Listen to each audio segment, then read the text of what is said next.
The train headed for Sunset City will be departing soon. To Sunset City, a Sonic podcast for the classic and modern age. With me today, you have Open Your Heart, Wayne. I actually do really like that song. I play it in the store way too often. My employees get really tired of it. And we also have Open Your Legs. I'll go Pup. We'll give Pup the legs. Oh, cool. Okay. I get to eat legs again. Yeah, hi. And open that... I don't know. Be careful. Be careful where you go, Nick. You don't know what's going on my merch line. Oh God, Cirrus is here. Oh, Cirrus, and I'm Nick. Welcome all. We do normally Sonic coverage here, but we'll be honest with you guys.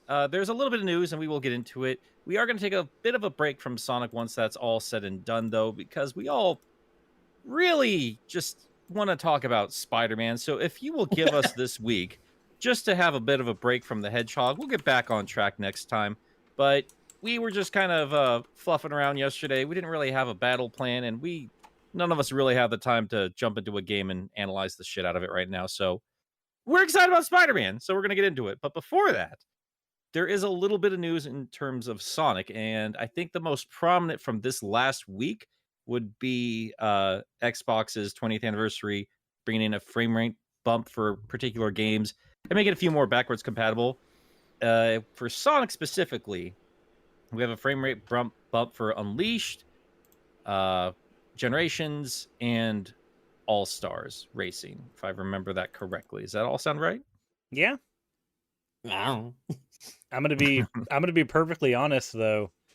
Seeing that we got the frame rate bump on Unleashed and Generations, it makes it seem very strange to me that we got a Colors Ultimate, and yet these 60 FPS versions of these other beloved games that also use the exact same formula are just all there. It's like, okay, so you guys kind of know what we want, but not really.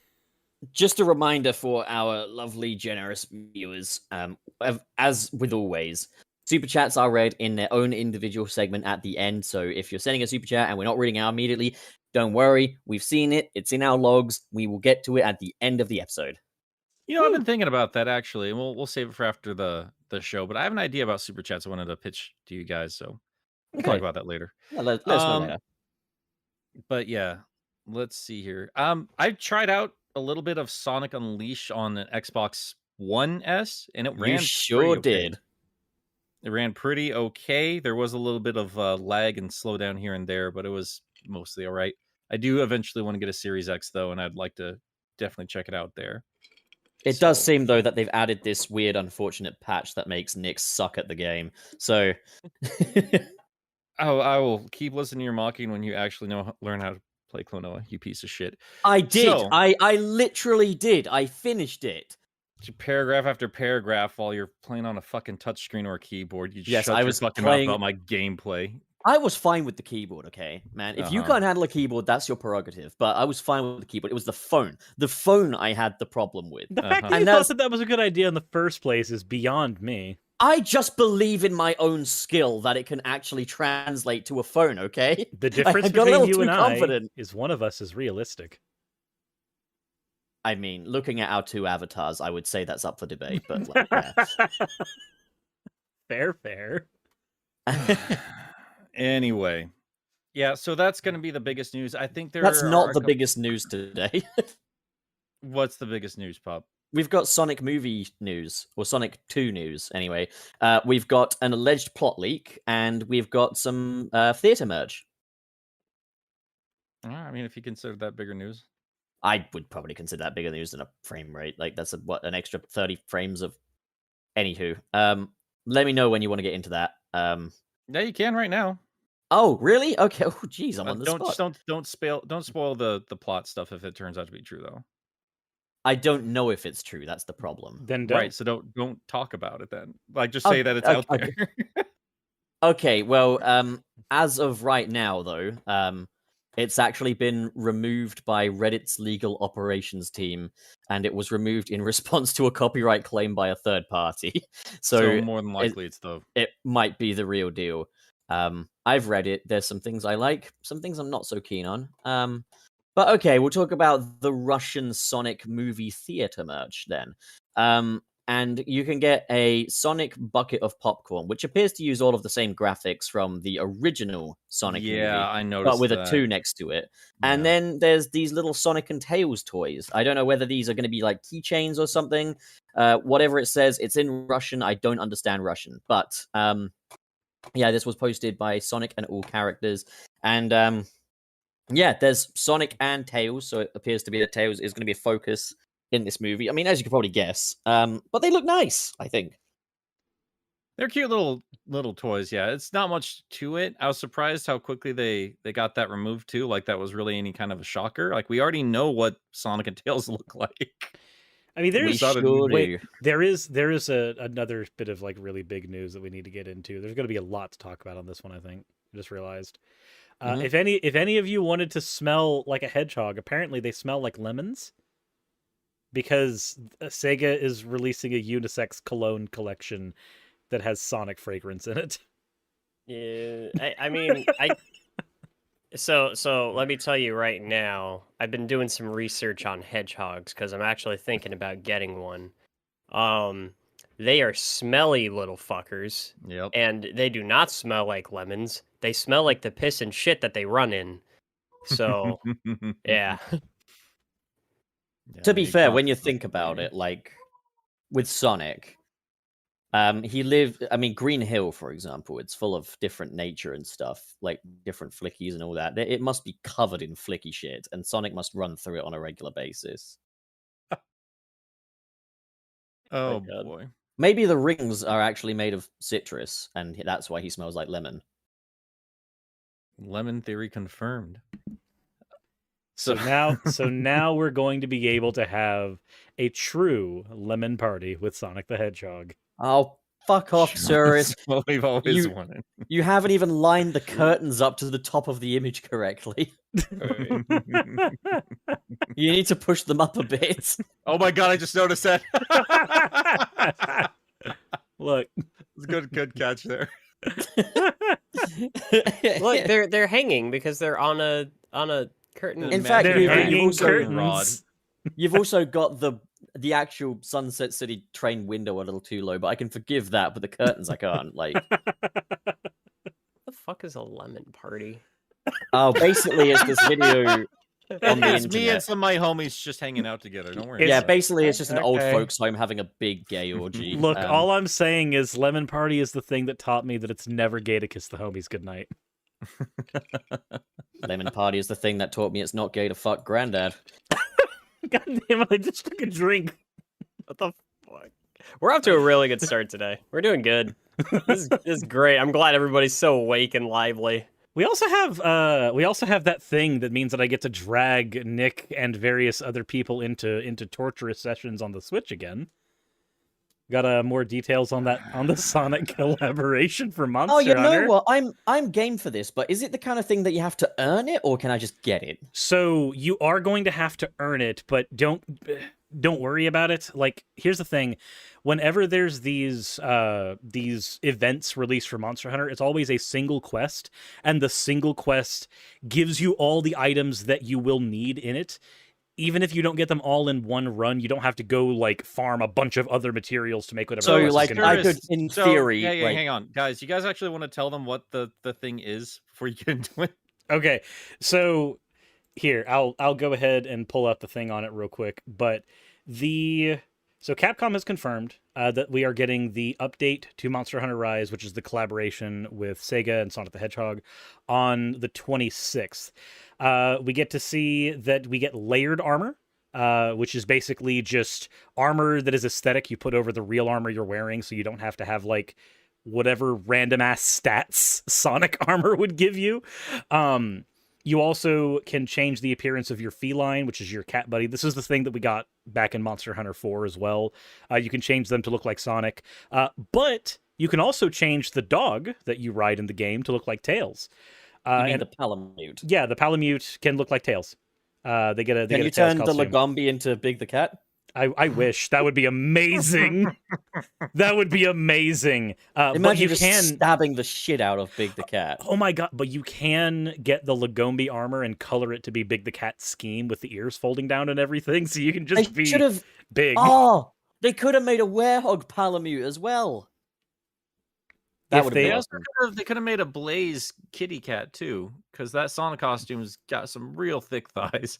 I d- like it though. It aside really from the does. thighs. It's Like, also got a. It also turns super, which is different, which is neat. Yeah, I wonder what that does then. Like, It's gonna be. It's gonna just be aesthetic. It's gonna be layered armor. actually, question, boys. When is Thanksgiving? 25th, I think, right? 25th. Yes. Okay. So, on the 26th, for the next video topic, can we do things that we are thankful for in the Sonic franchise? If you want. Are there? Okay. Is there anything we're thankful for in this godforsaken franchise anymore, or have they? Yeah, Have they used I'm up all of sure our there is. goodwill? I think we can have a nice positive episode next week.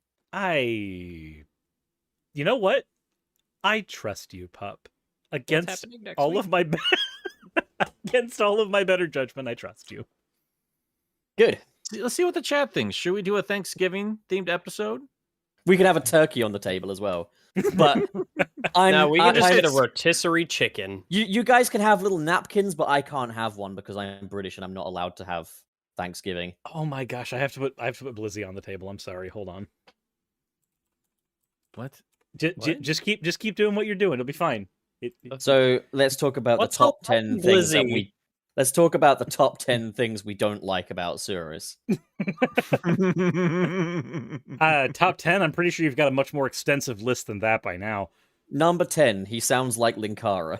Let's see, number 8. He's got so many fucking outfits that I'm trying to figure out how to draw. And oh my god, those hairstyles. How did you go from 10 to 8? Can you fucking count? No one night- said we had Top to do 10 them in things I don't order. appreciate about Pup. Mocking my numerology. Your numerology? Yes, my numerology. That's a word. It totally fits right there. No. Definitely not something entirely different. It is. Shut up, Oh my Cirrus! Top 10 7 things I don't like about Cirrus. Making me look dumb with real facts. With facts and logic, Surus the fucking Republican. Oh, Jesus Christ. Surus It's going to be a Shapiro confirmed. nice, messy family feast next week. I'll tell you that much. We gotta do the airing of the grievances, the classic Festivus tradition. I said transition. Jesus Christ. Oh, man. The feats of strength. Don't forget the feats of strength. One of you has to come up and fight me. These are the people that I chose What to do. is Festivus? You never watched Seinfeld? No. Ah, you need to watch Seinfeld. But there was like a holiday episode where like George's dad basically wants to make like the working class equivalent of Christmas. So he does Festivus, and rather than have a tree, you have a pole. And like there's like different phases. Like one of the phases, like the airing of the grievances, where he basically airs his grievances with every member of the family at the dinner table. And then there's like the feats of strength, where he's like, "Shut up, George, and fight your dad." I want Oh. that to be my festive tradition when I grow up and I Beating- don't have a family. Beating up your dad. No, my dad's dead. I can't beat him up even if I Jesus tried. Christ. But like I could become someone's dad even though I don't want kids and then have them beat me up. What's this? What is this now? What's this PNG you've added to this? What's that? This is Blizzy, the baby bio lizard. Why is that here? Get that out of here. Because we Nope. need to cook something for Thanksgiving. It's not Thanksgiving yet. You gotta get your meat now, pup. You don't want to get that last minute. You out of your mind? Yeah, I'm getting plenty of meat from Wayne over here. Thank you very much. Yo, what? What? Oh, yeah, just Elaborate, pup. take your medication, Wayne. And by What are medication, we talking about right now? the What are we medication he's talking talking about is a Rooflin, but you know. So this is the big tangent, I think. I thought- This is what Sunset City is from now on. I feel like we could just rename the podcast to the Big Tangent. It's got the same ring to it. Jesus Good name. Christ. It's a good name. Yeah, I don't know. I just figured we were all talking yesterday, and we're like, I don't What are we talking about with Sonic? when, I don't- when you said, I just figured weed, I just imagine you with a fucking doobie in your hand. Just like, the next episode we will be doing while baked. just toked out of our minds. Toke it up, And baby it's- boys. And it's okay, Wayne, if you don't want to partake, you can just have your salad. It's okay. I actually have a salad I should eat later today. I'm Pretend gonna like eat I'm an healthy. entire bowl of cranberry sauce. They're gonna eat an entire bowl of crayons. Yeah, No- I will also do that. none of that cannabis, thank you. I'll stick with my heroin-infused lettuce. Glorious. I'm sorry, pup. That's actually a cabbage. Well, still, Here's a. Hey, it's enough to ruin my life. I'll take it. Here's So- an- Spider-Man. I was gonna say there's a little comment that kind of caught my attention. Hmm. So are you guys ever gonna invite brain scratch commentaries into this podcast in the future? Isn't that I would punching love up a that. little bit? I mean, I would love that'd be that. cool, but like, I don't know what the I used to watch Brain Scratch a lot, like especially when they were doing like the Sonic 4 episode 1 playthrough, and they had Johnny and the Great Clement. And are they still the same lineup, or like are they still going? that brain scratch is still going, yeah. Awesome! Funny how these things dip in and out of the algorithm. Yeah. Just like Yeah. how I dip in and out of your mum. So Spooter Dooter. Yeah. So I like Spider-Man. I What about think- you guys? I think he's pretty neat. I think he's pretty cool. I think he's a pretty wizard, as the kids would say. Oh my! You have to add, as the kids would say every time. His name is Wayne, not Mike. Mike So doesn't anyway- arrive till later in the podcast when it ends, and we all hate Mike. Yeah, we can't let the sins of Mike go unforgotten. Oh, don't worry. In this house, we hate Mike. In this train, we hate Mike. So, they just released a new Spider-Man trailer, and this podcast is this specific episode is immediately going to be dated as soon as we hear anything else, or, next month when the movie's out. Mike But- is the 6th member of the Sinister Six. And there you go. Perfect. But yeah, I think we were all pretty hyped from the trailer, right? Did anybody here dislike it for any reason? No, I didn't have any reason to freaking hate what I saw. Mike is I here. saw literally everything I wanted to see. They had everything. Like, there are even spots where it's like, I don't know if they'll go this far or not, because everyone's like, oh, they're gonna have Sandman and the Lizard, and And then they fucking did. then they did, and then they did. It was nuts, man. I was pretty hyped, and I was with Pup on his live stream pre-release party, and I was just like, for sure they're gonna show the other two. Like, it's No, they're trying to get people back into theaters. The movie theaters are slowly getting more and more people into them, but it's just not the numbers that it used to be pre-COVID. So they're going to do everything they can to push that forward. And then they didn't do it. They showed some restraint and didn't show the other Spider Boys. I'm glad too. Like honestly, Me I was on too. the bandwagon where I was just like, hey, at this point, just don't release another trailer. The movie's a month out. Like Yeah. everyone's gonna go see it anyway. Just let the hype ride itself. I mean, the constant speculation about the other Spider-Men is kind of what's helping market this movie. I think it's really smart that they just didn't show them off. I mean, at this point, we know they're going to be in it, Yeah, pretty much. but I mean, there's I literally feel- not a doubt in my mind. I don't think they could do this movie and not. I don't mean, think you could show all those legacy villains without the other two. I I don't mean- think Disney would just go that far and stop right there. I don't Yeah. think they would, but I'm going to say it straight up. It would still be an awesome movie to have Hell just yeah. Tom Holland Spider-Man up against the villains of other Spider-Men. I feel like if you guys watched my content like around about the last couple of years ago or whatever, and I kind of gave my thoughts on a live-action Spider-Verse idea, I was initially very against the idea. Like I So was was I. initially like, I do not want them to bring back Tobey Maguire and Andrew Garfield. Like because I feel like those guys have their own movies and stuff. With Tobey Maguire, we've got closure with him as well, as far as I'm concerned. The only one I could kind of justify was Andrew Garfield, but it was a combination of things. The Loki finale sold me on the idea. But then also the idea that we're not just having the Spider-Man come back, but their respective villains will be interacting with like Tom Holland's Spider-Man. I was like, yeah, that's an awesome idea. Like, I think a lot of the time when people thought about Spider-Verse and stuff, we didn't factor in returning villains. Like, where back when there was like not necessarily speculation of No Way Home, but like when people were saying they wanted these Spideys to come together, there was never any talk of like who the villain would be. And it's like, I think I'm more excited by the prospect of seeing Willem Dafoe and Alfred Molina interacting with Tom Holland than I am anything else. But at the same time, with all this going on, I can't help but get excited about the prospect of seeing Tobey Maguire and Andrew Garfield again. And it looks like they've really put a lot of love into this project. Yeah.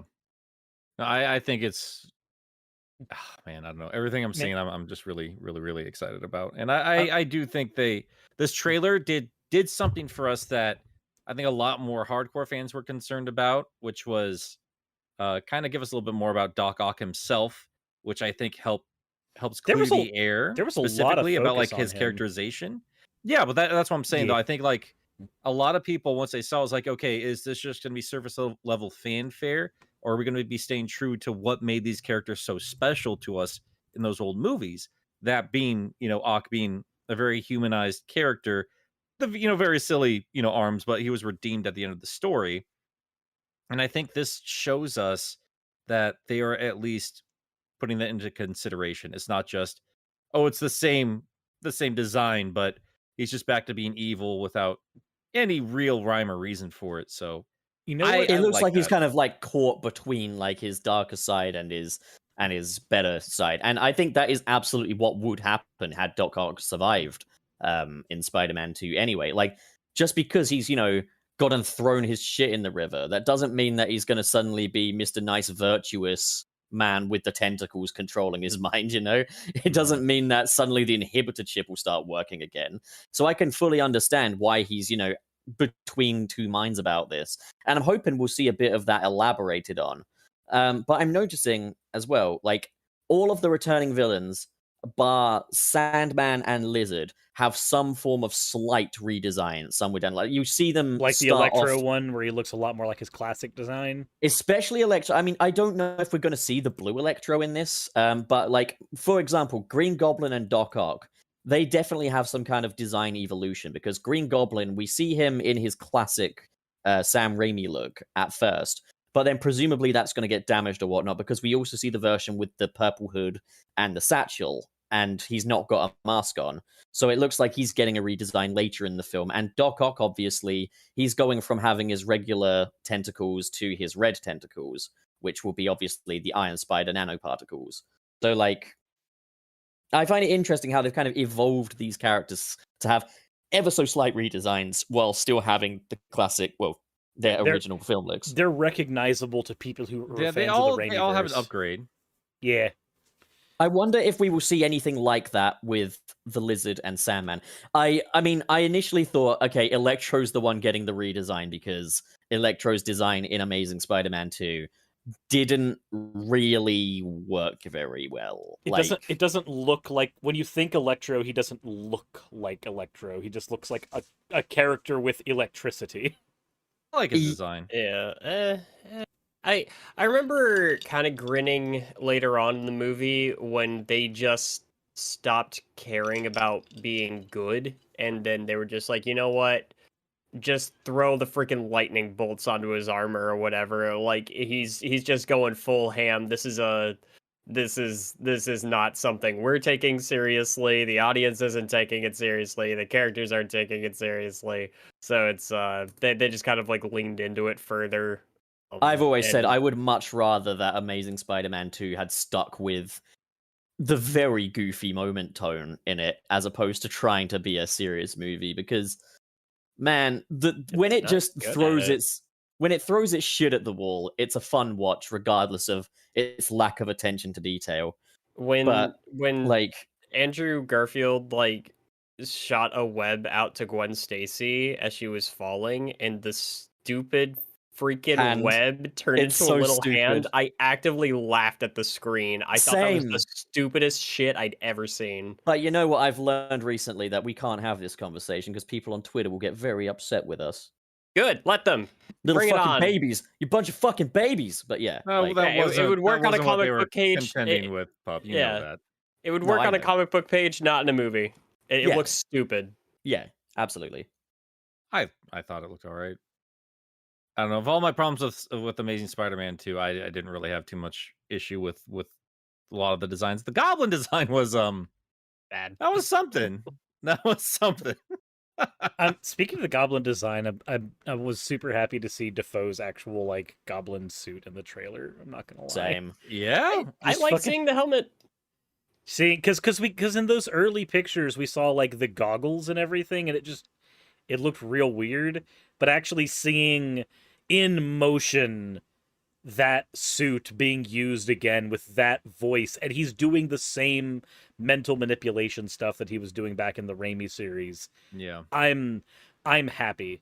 I'm very I happy. just hope we'll also see him being his shouty goblin persona as well, because we heard Oh, yeah. his very sort of calm, smooth, manipulative side in the trailer. I'm hoping we also get that sort of "out am I" sort of personality as well. I think we will. I think we're gonna get like a transformative design for each of them. Like I think they all start with those classic designs, and then they get a design that is more unique to this movie, like the Iron Man armed Ock and the maskless Goblin. Yeah. I think those two will be there. I was actually going to ask you this, Pup, because I wasn't sure what I was seeing on the screen. But you remember that moment in the trailer where we see the I forgot what's the black and gold suit's called. Does it have a specific name? No, it's just called the black and gold suit for now. So that suit, like where he has his gauntlet up and it has the little rings behind it, and there's like I think that's Electro behind him, but he's got like blue light on him. yeah, Well, it that is. and he's also just hanging out. He's not attacking Spider-Man in that shot. Yeah. So I mean, I thought it looked like he was manifesting. Like, He wasn't changing. He was pretty static there. I don't know. It looked to me like he was just because his whole body was all electric and shit. Well, and like, plus it so- also could be trailer manipulation. yeah, there's also that. But it's like if you remember in Amazing Spider-Man 2, when he did that little Dr. Manhattan-y moment where he just in, and the amazing cinematography of just him in these little booty shorts and his feet just going down. You see Harry's head between his legs, just smiling and looking up at him. Like, how did they not realize how that looked? I have no idea. But like, yeah, I think he was doing that. I think he was getting ready to fuck Peter. we want Whoa. we want this particular scene to look like the Human Centipede. Why? Max, no I reason. need you. I need you, please. I But need you. regardless, there's a clear distinction between that blue lightning and the yellow lightning. So I think this is again we're seeing a transition there. So it might be prior to the fight where we see the Amazing Spider-Man version of Electro transform into this newer version of Electro. I Or- kind of hope we do. Like, I would kind of be quite impressed by the balls of them to kind of show that very 90s looking blue Electro. My I'm- question. Hmm. Sorry, Wayne, go on. I'm not going to be surprised if we don't get a couple of these characters. Like, I can especially see this with Sandman and possibly with Electro, because again, the way I was reading that shot was not that. In that moment, it did not feel to me like Spider-Man and Electro were in a fight. I would not be surprised if they touch base with some of these characters, not immediately knowing they're villains per se, and they're actually like working together on some level until there's some kind of shift where then the villains discover that they're meant to die and that they basically have to go back to their world to die. Yet if they go And- back there, they expire. Yeah, I and would then that's imagine, right? That's got to be that's- what's going on. There that's are a the few shift. And, like everybody's small- buddy up until then. I would like that, honestly. There are a few small caveats, and that's Lizard and Sandman did not die unless they're implying that maybe they died in a later on fight with Spider-Man. Right. Like maybe Which I wouldn't be really happy with, especially Sandman. But then there's also the thing of, are we now ready to admit that Spider-Man and Emma Stone straight up killed Electro? Yes. Yeah, Yeah. that's They murdered that's his so- ass. that would That be is the so weird to me. Like, It's so strange to me how Spider-Man fans are like, he's friends with Iron Man? Unacceptable! But then it's like, oh, he killed Electro. That's I fine. really could give a shit about Spider fans right now. I've seen how ridiculous they are. I do not care. This is our conversation. Yeah, it's Um, like Spider-Man fans, Star Wars fans. Sonic They're up fans. there. Sonic fans, they're all Yeah. terrible. Thanks for hanging out with us today, guys. We love you all. The I amount was of, trying not to say that, but yep, there you go. the amount of times that I've had the conversation with Star Wars fans where they're just like, "Oh my God, Rey makes me mad in Star Wars," and I'm like, "Why? She shouldn't have gotten those powers so quickly." And I'm like, You so unironically like The Last Jedi. Shut up. it's a good film. Okay, you It's know what? I'm not gonna a back up good Cirrus film, on this one. I think it's sloppy in parts, but I think it's probably one of the more respectable films in the series. I thought think it was it's- super boring. I thought it was boring as shit. It's Yeah, boring as but you fuck, have and it taste. doesn't Boring as do anything. shit. It doesn't do anything. Like, the entire runtime is Rey gonna go bad? Actually, no. Is Leia gonna die? Actually, no. Is Kylo gonna get redeemed? Actually, no. Is Snoke a big bad guy? Actually, no. Like, I do some think- shit. It's I'll set be up honest. plenty I for think the- all three yeah. of those were made by competent teams. I think the overall, like the studios running this show, I think they planned it out in the most unorganized fashion possible. They did it like a series of Mad Libs between J. Jonah Jameson and J.J. Abrams, sorry. Yeah, and Ryan Johnson. I feel J. Jonah Jameson. Wow, I think the blame solely lies on the planning for all three of these movies. I thought that Yeah. was unbelievably ridiculous for a multi-billion-dollar franchise. I also especially don't- since it's Star Wars. I That's my don't thing is think- that good or bad, The Last Jedi like still left something for a third film to go off Yes, of, and then I- they got cold feet and they just didn't do it, and then we got that wet fart that was the Rise of Skywalker. What I will Yeah. say, there's the main like kind of thing there is that I think The Last Jedi tried to be kind of like a reboot of a reboot, and it was trying to reboot it and do a sequel all in one go, and you're going to end up with a messy Mhm. movie if you do Mm. that. And the It should outcome not is have just been in this the middle of the bloated- trilogy. It's this bloated thing, but I think Ryan Johnson had better ideas than what J.J. Abrams did, and what J.J. Abrams went on to backpedal. Yeah. But as a movie by itself, I think it's fucking terrible.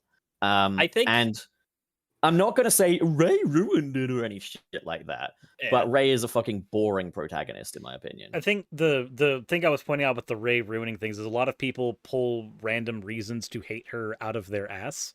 Yeah, I and agree and with that. one Yeah. of them is like the development of her force powers, and this is a specific conversation I remember having with another YouTuber, who's still a good friend.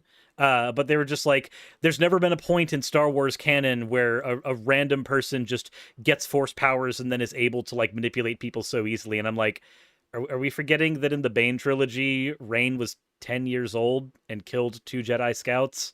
And those So are like, I don't know Has he- anything about. Has he seen I don't know Star about Wars? that. I haven't Like the seen- original film, Star Wars, where some shit kid from some dirt planet just magically uses the Force, this giant bout of space magic, to guide a missile. a fucking Come on, though, missile to be fair, into it the took heart Luke of a the Death little Star. bit longer to sort. his Also, stuff let's out, also man. be fair. Like, what's cool in 1978 should be improved upon in 20 right. whatever. But the example that I gave him was from canon, and it was literally a 10-year-old who was able to kill highly trained Jedi militants. But again, I don't subscribe to the logic of it okay here, so it okay here. It depends what purpose the Right. media is If- serving. No, so- Guided a fast-moving missile into the heart of a space station. That's not little. I don't know, but I don't know about this stuff. Okay, I can only comment I'm on it. sorry. Once I've No, I'm seen it. sorry. Like, No. I'm sorry, Wayne. But like they built up through that whole movie the importance of the Force. Like that was a great climax for that film. That is not yeah, the same but thing. That's At not that one point, for one. at that point, nobody knew what the Force was because it was this dead language. At the point that Rey was using it, she already had an understanding and a respect for it. Also, Also- I like the fact that they couldn't have Rey and Finn kiss. God forbid interracial kissing, but they could have her kiss a Nazi. yeah, that was Yeah, no, fuck that. That yeah, was- no, I'm not into that. And God. why not make, or better yet, why not make Finn and Poe gay. Why not? You know, I don't see a Have 'em. reason why not. have them kiss. But yeah, That- no, it's fine. We'll have Daisy Riddler and I'll- fucking Kylo Minogue kiss. I'll That's say great. this: my Wait, my what? two complaints with Last Jedi are A, there's no reason that we should be able to guide a space. We should not be able to take random X-wings and just hyperspeed them into giant freighters, like giant star destroyers, and immediately destroy them. Like, knowledge that that's a thing we could have done ages ago would have trivialized the entire Empire's fleet. Like, why be scared of a star destroyer if you can just sack one X-wing and the whole thing's fucking gone? The other one is, I'm sorry, I don't think Snoke should have died in that film. I really don't. Yeah, I think at Okay, the I'm end of gonna the straight up day, say- the newer Star Wars trilogy is just a mix of really fun and inventive ideas with a lot of poor execution. It's a lot of really good ingredients that just don't all mix that well together. It's Quickly give my verdict on the Snoke situation. Killing off Snoke, I think, is one of the best things The Last Jedi did. I liked that they changed the dynamic, because basically Snoke and Kylo Ren was just going to boil down to the Emperor and Vader again. Yeah. And I thought the idea of killing off Snoke and making Kylo Ren the big bad, making him the supreme leader, was a fantastic idea. I agree. and then they just replaced him with the Emperor again. and then they just did Yep. Palpy, yeah. that wasn't Yes. the original idea. I Yeah, know. no, have you heard about like Duel of the Fates? And, like, Yes. I think Oh we my all have, god. yeah. it's so much better. It's not perfect, but it's so much better. I Yo, hate- Pup, if you should try Fallen Order. Okay, I've heard about. Yeah. I mean, is it on PC? Yeah. I believe it is. It's also on I yeah. have a gaming PC now, so I don't want to play it on Switch. Fuck you. It's not on the Switch, is it? Fallen Order? Yeah. If it was, it'd have to be like a cloud. Yeah, no, situation. that wouldn't really run that well. on Way the too Switch. big for the Switch. No. Yeah, it Yeah, would probably that's be like at the a end of the nerf. day. I feel like even if between the people that really like the new trilogy and the people that really hate it, I'm kind of half Oh and no, half. I'm thinking of Jedi Academy. I'm sorry. I'm very. yeah, you're very thinking of much Jedi. like- No, I've played Um, Jedi Academy. It's the one where you really have to control that lightsaber and shit. don't you? Yeah. Yeah, that's a good one, but like it's not a game that's easy to get into. Like, But it's like, despite everything with the newer trilogy, I mean, honestly, past couple of years, we've gotten some of the best Star Wars content. Outside of those, I mean, I for one adore season 1 of Mandalorian. I like really, season 2 as well.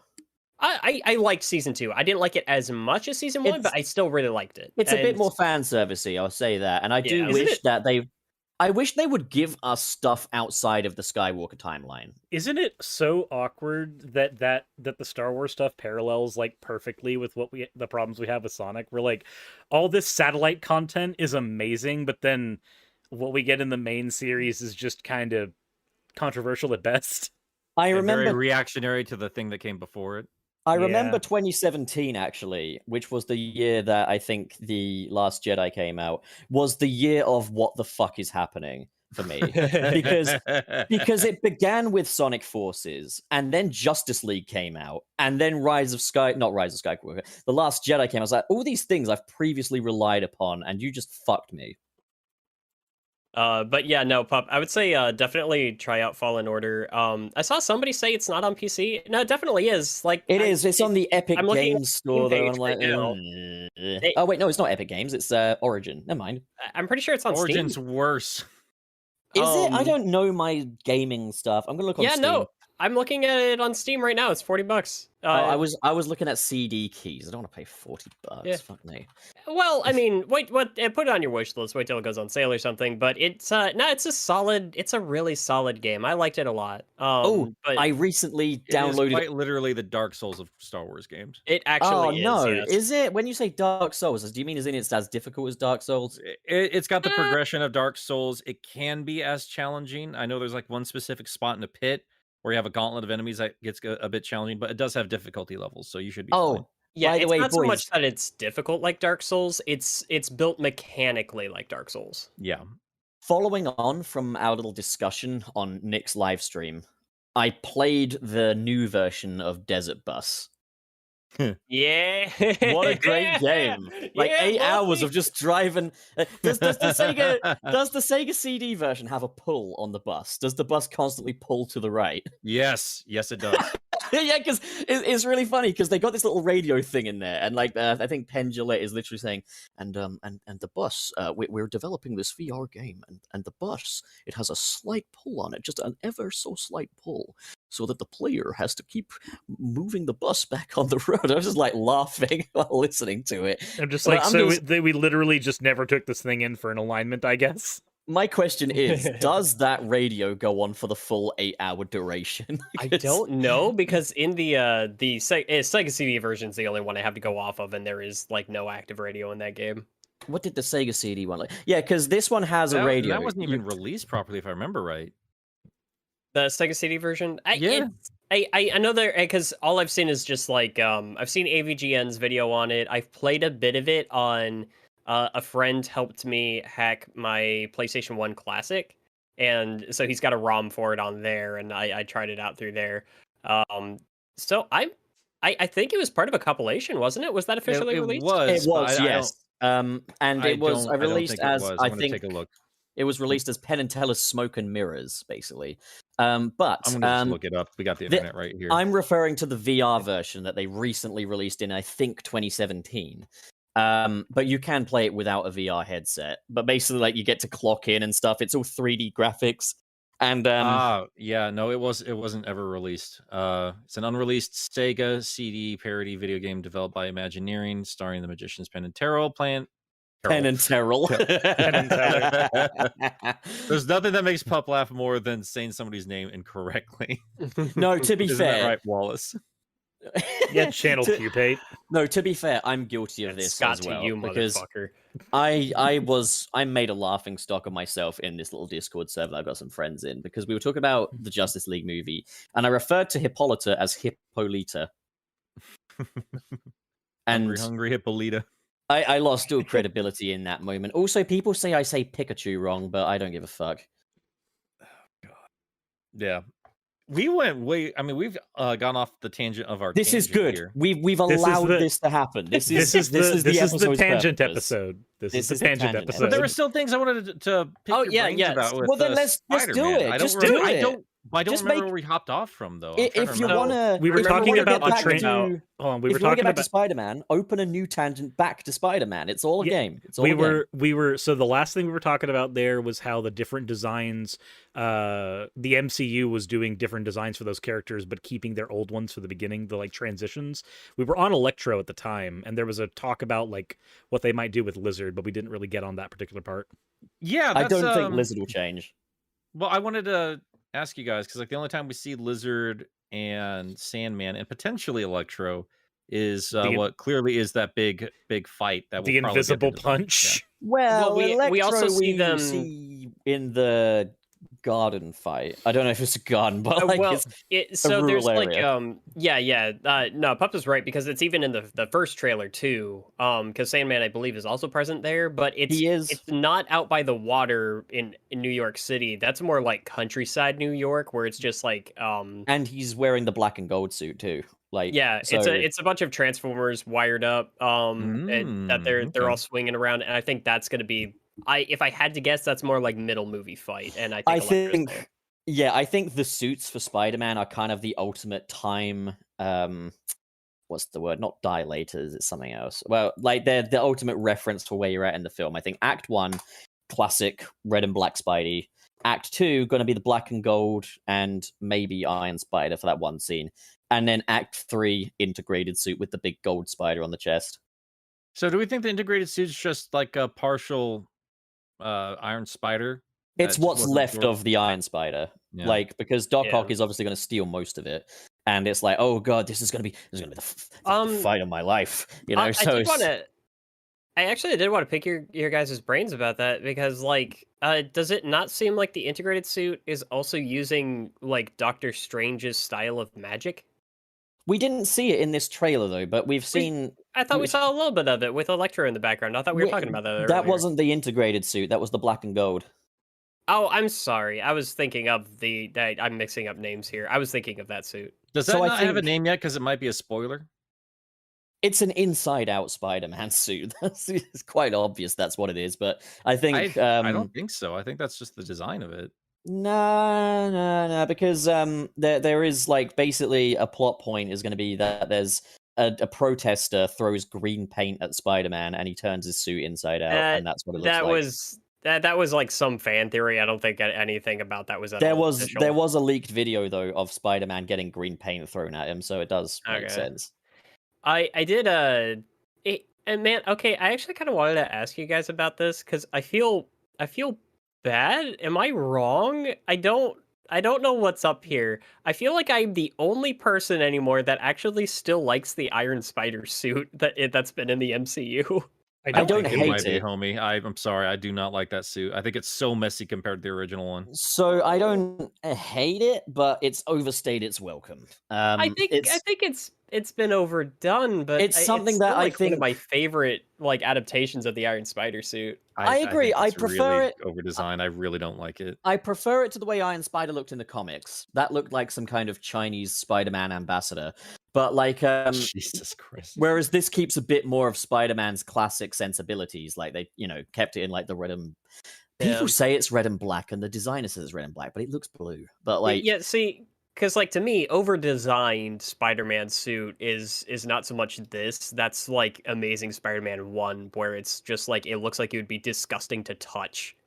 yeah, I agree with that. Like I think I prefer Iron Spider. Like the idea of a Spider-Man suit that's completely dependent on being CGI does rub me up the wrong way because Spider-Man should be a nice fabric thing that's easy to pull off. But like the other thing that kind of bugs me about the Iron Spider in the MCU is the overall concept of it's supposed to look like metal plating, yet it moves around like it's a skin-tight suit. So it's like, what is it?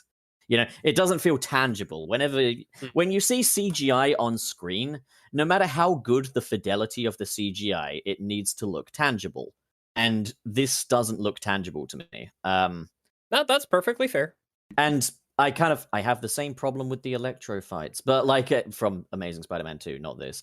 But like, yeah, if you're relying on too many cheats, too many unnatural visuals and stuff, no matter how good the CGI is, it's not going to look convincing. It's And one that's- of the reasons that like you can have really good CG if you've got everything in the scene being CG, so it looks like it's all interacting with itself. But as soon as you've got that juxtaposed with like a real person, now things just look kind of awkward. I think the integrated suit is definitely the better version of the Iron Spider, having seen it in this trailer, because Yeah. the suit itself is just the upgraded suit, but with a metallic gold spider on it, which is akin to Iron Spider. It looks like an That- upgraded Red Ranger from one of the later Power Ranger seasons. Yeah, that's what my buddy Dom said as well. You know Dom, you met him in the live stream. But, Yeah. but yeah, that's what he said. He said it kind of was the upgraded Red Ranger of Spider-Man suits. But like, Yeah. I think it looks a lot better than Iron Spider because you can kind of see how this thing works, whereas like the Yeah. Iron Spider, in static images it looks cool, but in motion it doesn't work because it's just, what is this? In motion, it was- it's more fluid than someone should be.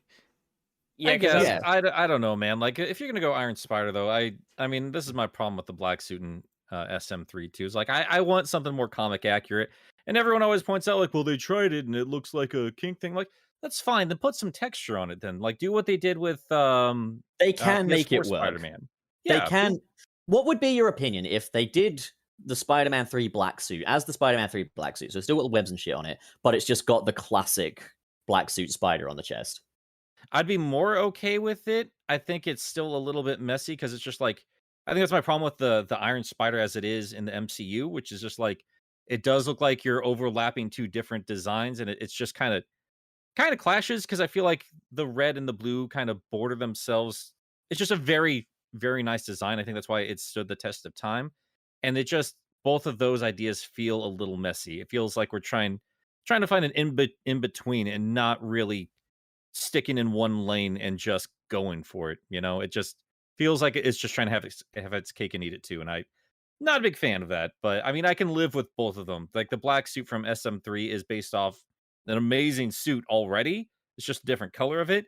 It's just not me as just a that, comic the fan spider- that wanted to see that nice, clean black and white suit on the screen. Same with this one. I wanted that clean red and gold one, but like maybe what they did with PS4 Spider-Man, where you see some tech and some design on that red there that can show joints and things of that nature. Did you ever notice that the spider on the chest of the black suit in the Spider-Man 3 movie is still a different spider to what? Yeah, but that's I like that. It looks a bit more aggressive than the typical spider, and I appreciate it for that. But I get like I'm at a point where it's like now that we're in the era of the Venom movies as well, I want justice for that giant white spider because that giant white spider is a cool piece of design. what I really liked, and this would not have happened if SM3 did not make the black suit the way it was, but Spectacular Spider-Man uh jumped off that idea where it started off looking like the movie black suit, and by part 3 of the black suit storyline, it looked much more like the Venom costume. Like it slowly transformed into the more standard Venom costume on Spider-Man. So when it jumped over to Venom, it was the proper Venom suit fully formed on Eddie Brock. And I thought that was a really cool transition because the more aggressive Spider-Man got, like the bigger that spider got, and less of his own unique suit, it started fading away. And I thought that was really cool. The thing that I do think kind of puts a pin in potential black suit for Spider-Man in the MCU, and same kind of went for Miles Morales, but I do think there is still more of a possibility of seeing Miles Morales, is we've kind of seen all of the black suit sensibilities get done in the MCU already in a way. Like in that we've had They hint at it. Yeah. we've had two black suits now. We had Night Monkey and we've got the black and gold suit.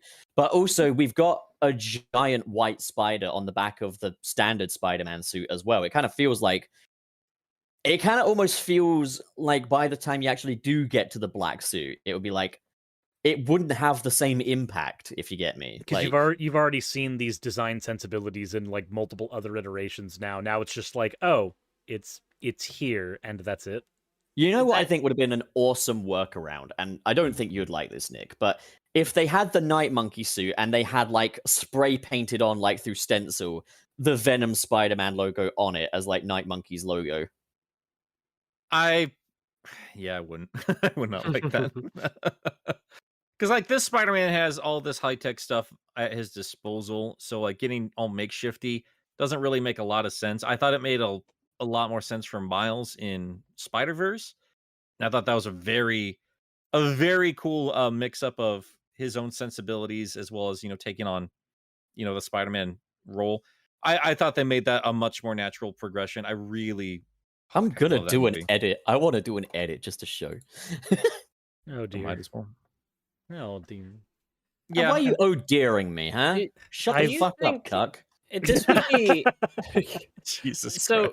Christ. So here's something that I'm wondering about, and I feel like this would be really tough to do, and it could get incredibly messy really quickly.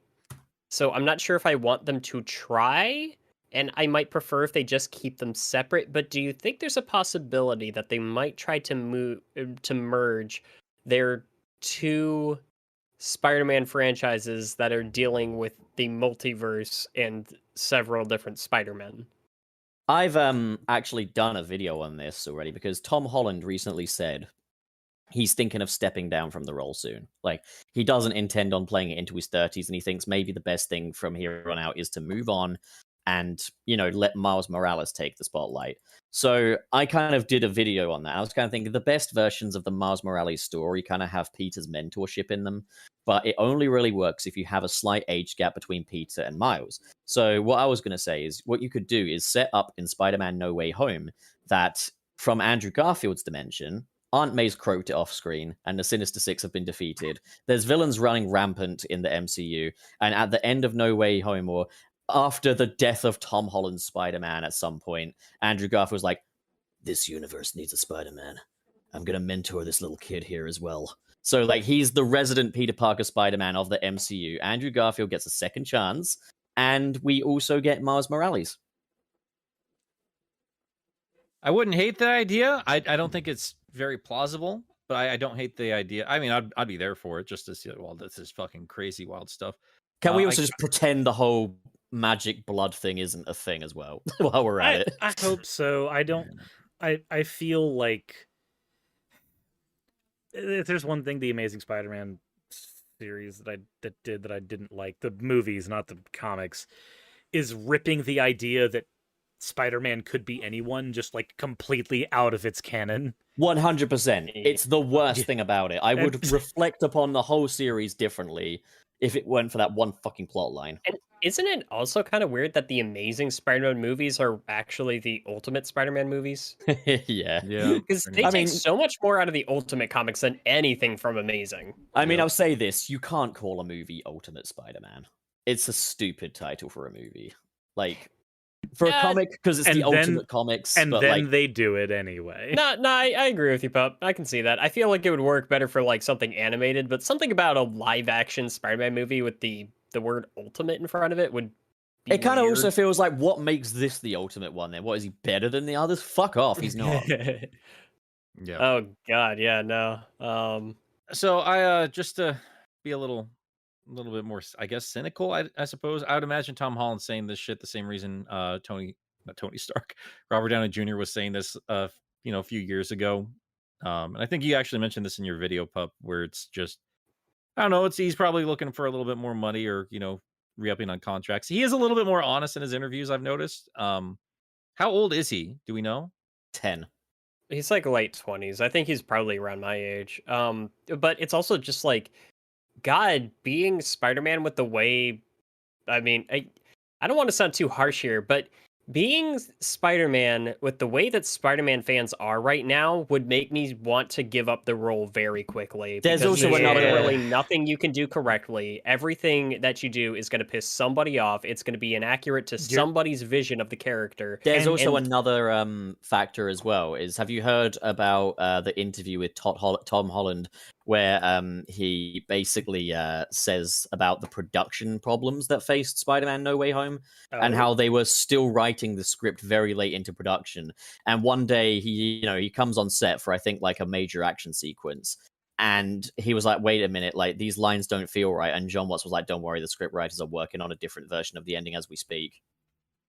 Mm. Now, to be fair, before we all get very worried about this, Iron Man 1 did not have a script when it was in production. So it can still, it doesn't spell the death of this movie by any stretch. It's just but, it's just not a good. It's harder to make something good when you're having to do so much stuff on the fly than when you've actually got it.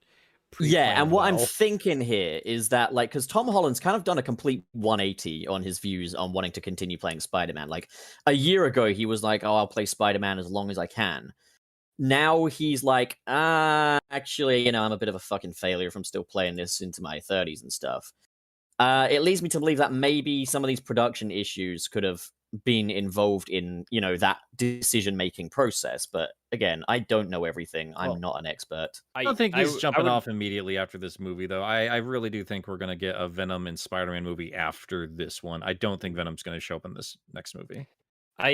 I also wonder, like, if him, like, wanting to jump ship on the Spider-Man role might be something to do with this movie in particular. I mean, I said earlier that the movie kind of markets itself just based on its own premise and the speculation that fans have for it, but that's also going to be what kills the morale of the cast. I mean, people now have been they have to live up to all incessantly- this shit. They have to live up to all this shit. They have to live up to their own legacies and to the legacies of one another. They have to constantly be dealing with fans that will not just like get out of their throats and just like stop asking them, "Hey, can you break your NDA and tell me if like, you're in this movie?" Like just day in and day out. That would get exhausting. I would hate my life, dude. I'm going to say this. If I had to work with Spider-Man fans, I'd fucking quit too. Yeah.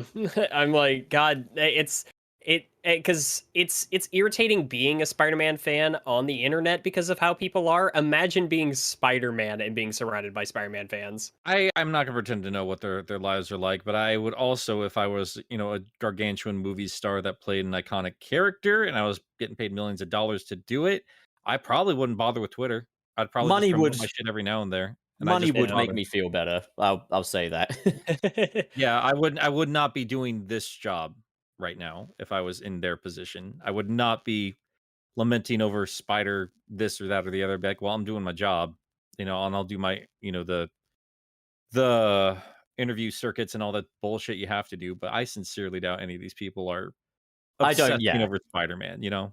I do I not don't think that. they're obsessing over Spider-Man. I think that people are obsessing over them being Spider-Man. That's my thing. Is like it's not just on Twitter discourse and everything like that. It's something that's got to constantly be following them. It's not even just fans. It's also the media and everything like that. Yeah. I imagine there's just like an insane amount of pressure that we just don't really see from this. Like, yeah, the money probably makes a lot of it easier, but it's also just like when he's taking up potentially exciting roles only to be met with like he's not Nathan Drake, which like I don't think he reminds me of Nathan Drake, but it's like imagine all of the worst comments any of us get on our YouTube videos just cranked up to 1 million, and then like that's basically all you see. Well, no, because you hire somebody that filters that shit out for you. You're not That's taking care of true. your own social You're media. never gonna escape all of it. Maybe No, but- not, but again, dude, like they're living very, very different lives from us. I'm not super concerned about them. The in terms of reality, angry people on the internet. the who gives a the shit? reality of the situation is also, I do think there is a certain element of them being trained to deal with that kind of stuff. Like Exactly.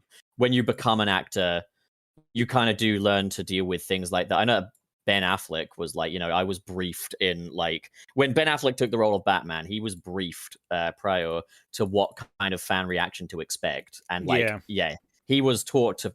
I do not know why people flipped on that. Like, fucking, he's a big burly rich white dude playing a big burly rich white dude. What's the problem? All I'm saying is like, hey, I'm also prepped to on what to expect from certain customers that come into my store during like Black Friday or during. Yeah, but you're not holidays or paid anything as like much as that. they are, to be fair. I'm not paid as much, but whatever I'm paid doesn't change how much it sucks in the process. Sure. Look, I don't doubt that. Okay, But so money has diminishing returns on how happy it can make you, and also on top of that, money does not necessarily equal a perfect feather fall from emotional labor. I do not know what emotional No, it labor all these doesn't. people have gone through. I don't, because I can't hop into their heads, and I don't know what other pressures they're on under the set. But I can say I've also worked on a movie set, and that is a high pressure environment to begin with. Yeah, But I don't know. I don't give a shit. I don't care. It doesn't matter. It just doesn't matter. I'm sorry. Like I'm sure they have their own circle of people to help them through that stuff, and I certainly wouldn't wish anyone going out of their way to obsessively hate on another human being just for acting in a movie. It's a little ridiculous, but at the same time, I'm not going to pretend like I'm going to sit here and play a Hollywood therapist. I don't give a shit. That's for them to sort out on their own time. They're getting paid millions of dollars to be hot and still wear spandex. Good for them. It's fine. the truth is, we can only speak and act for ourselves. Like, Yeah. And like my policy is, I will judge people that throw needless amounts of shade at an actor. I absolutely will. Yeah. And I will say this: Tom Holland is absolutely at his liberty to step down from that role if he decides, fuck it, I can't be fucked with this anymore. That's just how it is. Like, you know. But it's like, it's one of those things where if Tom Holland does step down from the role, I'm not immediately going to turn to the fans and be like, look what you've done. But like, because it's his decision and it is something that is par the course with this job of playing a legacy character. I don't excuse people being jackasses though. So I'm just kind of like, you know, if you're fucking throwing abuse at someone on the internet, you're a dickhead. There's just no two ways about it. But Yeah, like, that's at the just same not the time, problem. It's just people being lunatics. yeah, it's just human nature. People are jackasses. I have no idea what it's like to have people be lunatics to you on the internet. That's a new experience for me. Yeah. Oh, by the way, here's the edit. Here's the edit that I did in the Discord chat. If you guys want to check it out. Oh my god. And yeah, I'm not trying to be like super argumentative or anything. I don't know try why to be you're laughing, bro. empathetic. Kind of looks like the of- Punisher. He does actually look a little bit like the Punisher. It's not bad though, right? It would improve it, right? It's not bad, but he looks like Agent Venom, dude. Well, that could be an homage, you see, because it was already an homage to I don't Spider-Man want Noir. homages. I want the fucking black suit. Yeah, but it's either that or nothing, okay? that's not up to you. That's not. It- up I to know you. it's- It but doesn't have that's to be what they're- nothing. That's what they're proposing. That's what Marvel's doing, though. Like, I swear to God, if You can't speak for Marvel. I'm not speaking for Marvel. I'm just saying what is happening. I swear to God, if the movie that we get Venom and Sony's Venom and the MCU Spider-Man in the same movie, the fucking suit hops off and jumps onto Flash Thompson, and we start getting Agent Venom just randomly out of nowhere, I will fucking scream. I'll be honest, I don't give a I'm- fuck about Agent Venom. I just want to I'm see the original. actually, I'm a little concerned that what might happen is Venom will actually be in this movie, and he's gonna fight with Spider-Man once, latch onto Spider-Man. Spider-Man's gonna like use that for the rest of the fight, and the symbiote's gonna go back to Venom. That's how he gets the White Spider, and then they just completely ignore any other build-up. I made a joke, but this is I would not be surprised if they did this, where the post-ending scene is SM3 Venom showing up late to the party, running into Hardy Venom, being eaten, and then the White Spider forms on him. I don't know if I'm stupid, but I would actually be really happy with that. That would be great. That'd be perfect considering what happened with SM3 Venom anyway. Just like, yeah, Yep. no, you're the afterthought, and you will always be the afterthought. Here you go. Yeet. Just Oh. emasculate the shit out of that version of Venom. Oh. I would actually, if they brought Tom Hardy Venom back, I would love it if they do it and it's just like no semblance of humanity is left in there. It is the monstrous form of Venom we didn't get from Spider-Man 3, like the one with the deformed skull and shit.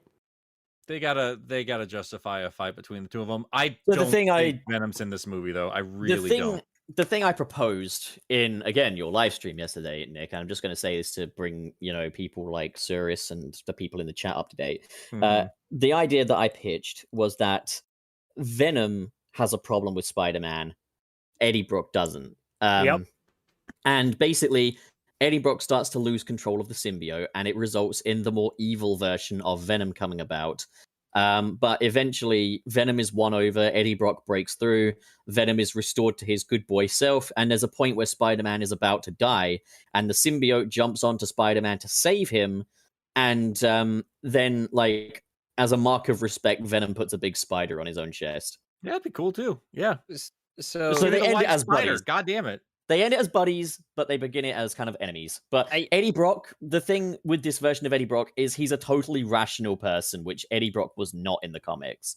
So, like, you'd have to make big leaps to get Eddie Brock hating Spider-Man. I mean, So is he a totally rational person? He was kind of a shithead at the beginning of the first movie. but he's a lot- shithead, but he's he a doesn't wanna kill shithead. anybody. He's a He's lot- not fucking Yeah, psychotic, fair. though. Like, He's in a the lot comics, more rational than the Eddie Brock that we got in the comics, though, because he's got, like, he cares a little more about fucking journalistic integrity in the movies. Well, I to thought be fair, him not caring about journalistic. No, never mind. I got you there. in the comics, I see he what you're didn't he didn't, to be fair, go out of his way to lack. He wasn't like the Spider-Man 3 one where he's deliberately faking shit. But, like, it was one of those things where what he wrote was disproven and he lost his credibility. And as a result of that, he was justifiably quite angry, even though Peter was well within his rights to do all of that. But the thing is that Eddie was a fucking maniac because he tried to rationalize everything Venom was doing. And he tried to constantly rationalize why Peter Parker is pure evil and why he has to kill him. And he was clearly a delusional motherfucker. But another thing was that when they teamed up, he jumped into it so much that he was acting like best buddies with Peter, even though he had the full intention of killing him once Carnage was defeated. Maximum it's- Carnage was a fun story. Yeah, Those are comics for you though. Like they will change around personalities as needed, and it can literally be a page worth of explanation, and then that's it. the point I'm making, though, is the vehicle they had to tell the Venom v Spider-Man stories was that Eddie Brock was also pretty much a lunatic. Yeah. And while they do make a point of Eddie Brock in the Venom movies being a little bit of a selfish shithead at times, he's not a fucking psychopath, like, by any stretch. They at least have the justification that everybody in the world thinks Spider-Man's a murderer this Yeah. time around. They might they not can play have off that, that. though. Which They might might- not have might- that by the But time they we read. well no, because Venom 2, like the end of it, like that's how he's introduced to Spider-Man is that news bit saying that, hey, it's a murderer. And I actually wanted to ask you guys, I'm thinking about this right now for the post Venom 2 cutscene, not cutscene, but that post scene there where Venom's like, ooh, him, and then looks at the screen, and then it switches over to Tom Hardy. Do we ever see like the transition back to Eddie Brock? I don't think so. No, Is it no, because possible that just the symbiote went off to do its own thing for a minute, or I don't know. oh no, because we saw the Venom symbiote take over Eddie and then go up to the TV. We never saw like the two of them separate. that's what I'm saying. Like after that part there where the dude comes in, and is like, "What are you doing in my room?" Is the symbiote still around? I don't honestly think the symbiotes think, run away again. yeah, because then God, that would be freaking annoying. It's already kind of stupid that I Let There don't Be want Carnage just rinses the Redid same it, plot yeah, of the yeah. first movie. I don't want to see Susan in the Venom symbiote fighting Spider-Man. I want to see Eddie Brock in the Venom symbiote fight. The thing they could do No, is that I mean like that thing seeks out Spider-Man on his own and latches himself to Spider-Man. I don't know why he'd do that, but like, yeah. Yeah. The thing I'm a thinking, good writer can make it work. the thing I'm thinking they'll probably do is that like Spider-Man's name will get cleared at the end of No Way Home, and he's no longer a terrorist, but Venom just hasn't been paying attention, and then maybe like in the first act of like the fourth movie, Venom's like, "Die, terrorist," and stuff like that. and Peter just at the end was like, "You idiot, have you not been paying any attention at all?" And then he explains the Mysterio situation, and Venom's just like, "Oh, we're bad." Like in the PS1 game. that is the Spider-Man and Venom I know and I want. That, Because I would my like that. interpretation of Venom has always been that Venom is not evil, he's deranged, but he cares about innocent lives. He goes out of his way to put his own life in danger, the symbiote and Eddie Brock, to protect innocent people. Like he can be selfless when he thinks he's doing the right thing. Yeah, but and if he thinks he's killing legitimately- a terrorist, he Yeah. would go full force with it. he legitimately, fervently believes that Peter Parker's Spider-Man is an evil human being. The only reason, one of my favorite comic book interactions between the two characters was like during their quote-unquote final battle, where his girlfriend Annie has to explain to him, he's just like, she's like, Spider-Man's, you've seen him save people, and if you kill him, all of those people will be dead because of you, and that's the only reason Venom doesn't just eat Spider-Man's head on the spot. The thing I'm also thinking you could make a long-running joke of is just Eddie and Venom missing all of the information that like Spider-Man has had his name cleared. Like you could literally have it on like TV screens in the background, and he's just looking in the wrong direction and stuff like that. If it's even about getting his name cleared, I think they might actually be able to reset everybody knowing that Peter Parker is Spider-Man by the end of the film. But save for maybe a couple of characters like the symbiote. Maybe the symbiote does latch onto Peter at some point, and because his the hive mind goes across universes, he retains that information. I've got it. I know what they could do. Like I would say, like obviously because they can't make the Venom v Spider-Man conflict last the entire movie, make the most of that fight between Spider-Man and Venom. Make it like a 30-minute thing. Go Man of Steel levels with this. But they could have a moment where like the symbiote is like, "I've got this," and it latches onto Spider-Man and makes him constantly hit himself like, "Stop hitting yourself." Like and he could be in the black suit. Just like but like he's just hitting himself repeatedly. Oh, that'd be And- great. Good lord. Can That you would be, I imagine feel, in the same tone of the Venom movies? Can you imagine a moment where that universe Spider-Man has to talk to a different one that actually had like the more Secret Wars-esque origin for the suit? And he's just having to explain, like, "Yeah, I did a lot of damage to myself in that suit," and the other one's like, "Yeah, me too." And they're both like, they don't want to explain to the other the full context of what the fuck happened in the black suit. I mean, wouldn't it be interesting? There's a part of the trailer where Doctor Strange is. There's two little moments that I keep thinking back on, where he's saying we started getting visitors from every universe, and literally we've only seen characters from 2 other universes come over. Unless you want to really stretch it and say that each villain comes from a universe of where it's like that certain period of time up till they get transported over to the MCU. So you could argue that like say 3 universes for 3 Raimi villains, kind of. It's fucking quantum physics, god damn it. We're talking about the But- double slit experiment today, boys. Then at the end of the trailer, he's saying like they're all coming through and I can't stop them. And all is a lot more than both. And I'm just thinking, what if we see more than just Tobey Maguire and Andrew Garfield's Spider-Man? Nicholas Hammond. Like, what if they just go balls Japanese to the one. fucking walls and it, Miles not even? Morales. Can we get? Well, not can we even get? Japanese spider. I'm not mecha- even Can we saying, get? like, Yeah, I was about to say. Spider-Man that Can we we're get familiar Spider-Man? I'm not I even had- saying Spider-Man that we're familiar with. I'm saying they just reference shit from all over the comics, and they just start bringing in adaptations of live-action Spider-Man we've never even seen before.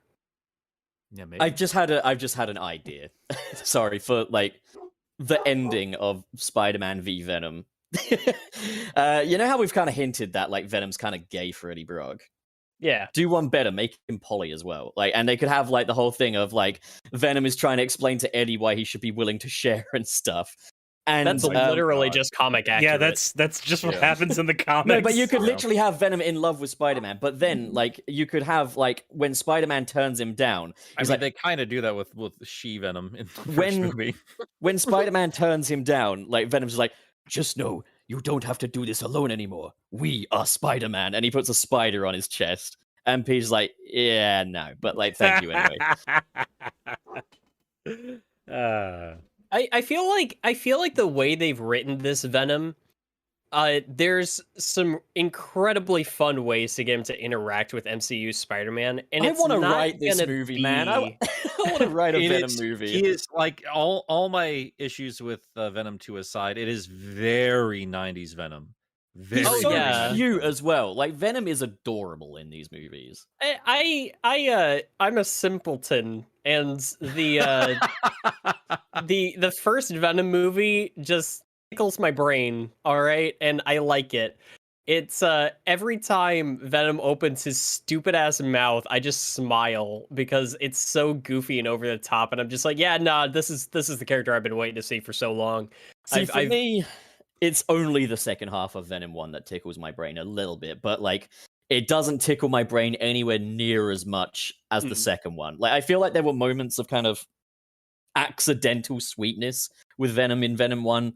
In Venom 2, they go the whole hog and just make him this adorable fucking very sweet man. Like I love it. I think Venom 2 is very much playing off of all the things people liked about the first movie. I think a little bit too much, in my opinion. I think it goes a little bit too goofy and a little bit too on the nose with everything they're trying to appeal to, as opposed to just telling a decent story. Especially Carnage. I think Carnage got. Oh, I think all Carnage kinds of was fucking- Carnage was garbage in that movie. I liked Yeah. Carnage, but he was the weakest part of the film.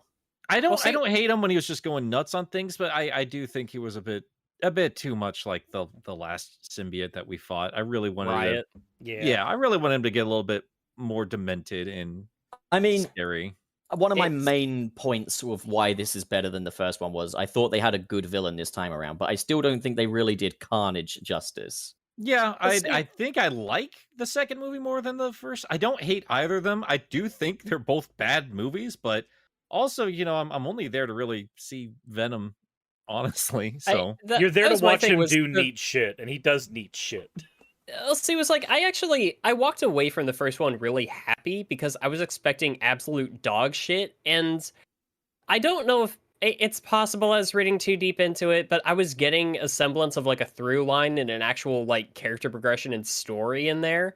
I liked the first half because it felt like it was building up to something that made the symbiote actually a worthwhile part of Eddie's character, where from the beginning of the film, Eddie Brock is doing a lot of shit where it's like it seems like the good thing, like, but it's also like he's doing the right thing for the wrong reasons. You know, He's an going out of anti-hero, isn't he? Like he was kind of an anti-hero, but like he's taking advantage of his fiance to like get to go through her and basically get her fired because he wants to be the hero. It's not just about him having journalistic integrity. It's because it'll make him look good. He has a reputation for this sort of thing, and it makes him, it really tickles his nutsack when people are just praising him for getting these big stories and shit. And that's what it was. It was not integrity, it was ego. he And just so- wants to be the hero, but he doesn't have the right mentality. Exactly. My thing with it was at the beginning of the film, Eddie Brock is a parasite. However, Apologize. he learns to become a symbiotic part of society by the end of the film. And that felt like, oh shit, they took the idea of the symbiote and actually made it meaningful to the character.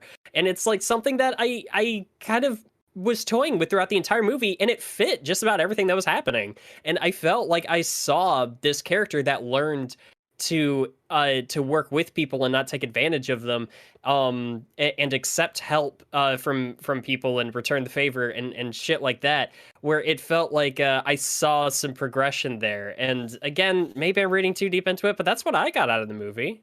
Can I just say, I also love the dynamic between Venom and the chickens, Sonny and Cher. I love that so much. Whoever Eat had the them! idea, I can't. Sonny and Cher are best friends. Like whoever came up with the idea of Venom having chickens. Here's my problem, though. Like, needs a he pay drops them rise. off. I've been to that spot in San Francisco. That's not where you put random animals. That is That's just what makes it even better. Is he doesn't know. Get rid of these fucking bio lizards, Surus. They're fucking shitting everywhere. We should probably put a Spider-Man on here just so we don't have any more latecomers getting really Can- confused. Can we call the bio lizards Sonny and Cher?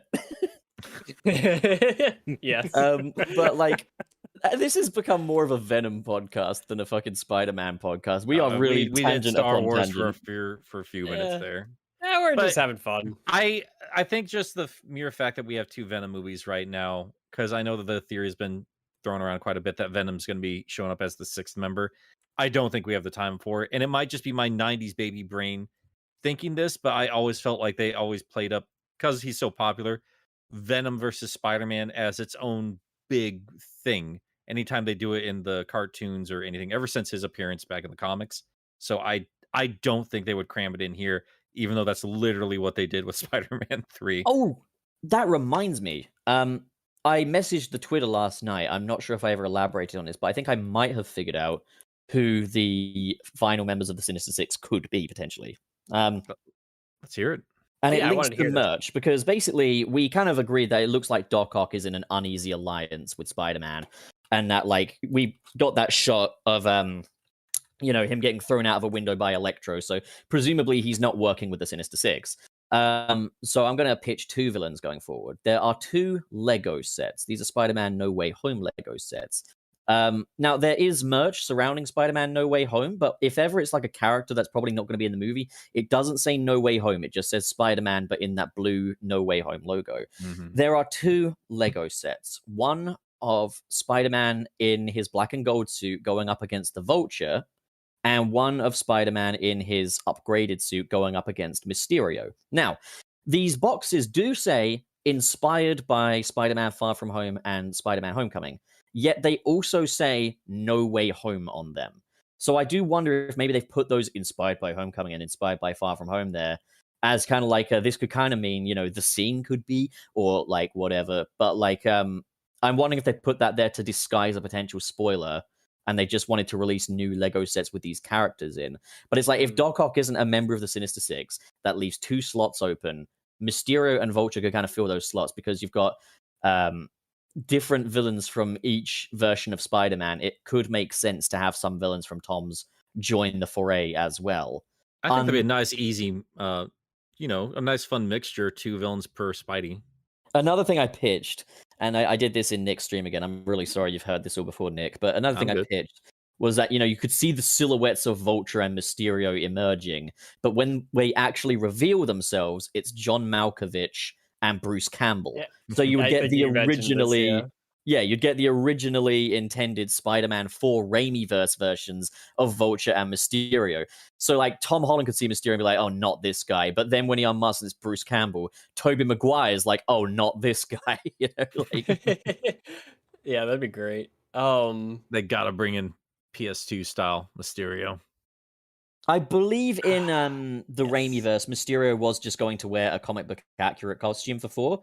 Yeah. As that's in the storyboards. Based on the storyboards, yeah. He was going to be a little tubby as well. They were going to give him a little pot belly, which I approve of. I feel represented. It's also just it's I always called him Ash Williams. Bruce I almost Campbell. don't mind Spider-Man 4 not being made, if I'm honest with you, because I agree. I think Mysterio deserved a little bit better. And so far, the only canonized version of the Raimi version of Mysterio is that crazy alien version. I From the game. love that. That's I perfect. love it too. Yeah, I do too. And now I mean, we don't know if Marvel would have been so bold as to bring in Mysterio as they did. I was really impressed, honestly. I've been really happy with all these movies, and what I thought was very unique about them is all of them, with the occasional goblin here and there, have focused on different Spider-Man villains. They've not tried to repeat those, which I thought was really impressive.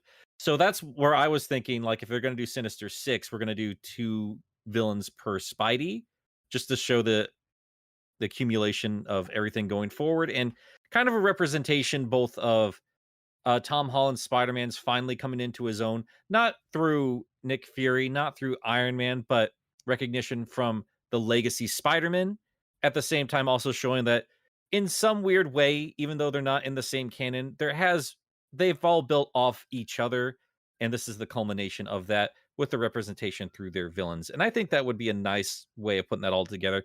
And that's, again, this is my brain making all this up here, so that's where I was thinking, Come like, to think of it, the maths is also accurate as well, because it would be 2 villains per Spider-Man, because if Doc Ock is not a member of the Sinister Six, like if right. he's just working with them or whatever, because then you would just have 2 Raimi villains. You'd have Sandman Right. and Green Goblin. Yep. Because that was the one thing that would kind of throw the maths out of the window is, oh, but you got 3 Raimi villains. But it could be... I would love to see Doc Ock and Spider-Man team up against a Sinister Six that's Me comprised too. of that lineup. That would be a That's all I dream come want. true.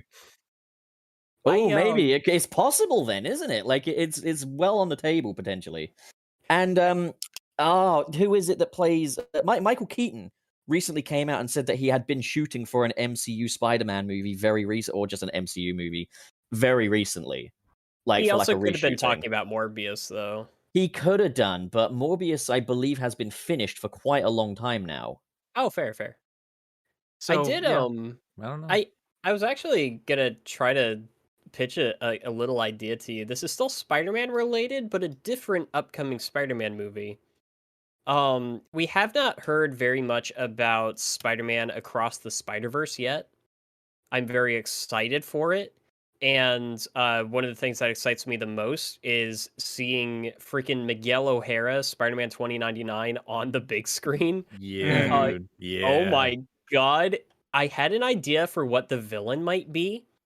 And I was thinking, oh, maybe they'll try to do the weird spider people eating vampires that the comics did. And I was just like, they could, and you might be able to make that work. But alternatively, what if you tried to evolve the idea of a pre-existing Spider-Man villain just cranked up to 11? You guys know who Alistair Smythe is, right? I know who Alistair Smythe Oh is. yeah. Imagine interdimensional spider slayers. Well, that's That'd be not cool. that's not a bad idea. That could be definitely a good weapon. Yeah. I also have an alternative idea if you'd be interested. I Go don't know for if it. you've ever seen Pup Pitches and Into the Spider-Verse sequel, because that's a video in itself. But in my pitch, I suggested I think it was Olivia Octavius gets the body of Peter B. Parker and becomes Superior Spider-Man and effectively infiltrates the team and wants to be the greatest Spider-Man of the multiverse, and tries to convince people like Miles Morales and Gwen Stacy that she is just Peter B. Parker and everything, but like internally she thinks, she has the right to be the prime Spider-Man of the multiverse. And in the end, Superior Spider-Man ends up becoming the main villain of the film. Maybe, although I gotta be perfectly honest, I would almost, because I adored Peter B. Parker and the way that he was handled. I feel like that's one of the most comic accurate Spider-Mans we've ever gotten. I It's agree. just I this- love Peter B. For yeah. one of this, like one of the later year ones, yeah. I Oh, yeah. really You'd loved him. I loved You'd him still so have much. Peter B in the movie, but as that sort of astral form Peter that we had in the Superior Spider-Man comics. So he's kind of trying to talk to Olivia Octavius and stuff in this sort of ghostly form. Yeah, I think it was just for me. It was like at the end of the first movie, I loved the way his story was wrapped up so much. I almost don't want to see him again. I kind of agree, but at the same time, Yeah. I feel like you need him. I especially because he bounces off Miles so well, I do still agree with you there. It's a tough thing to juggle for a sequel.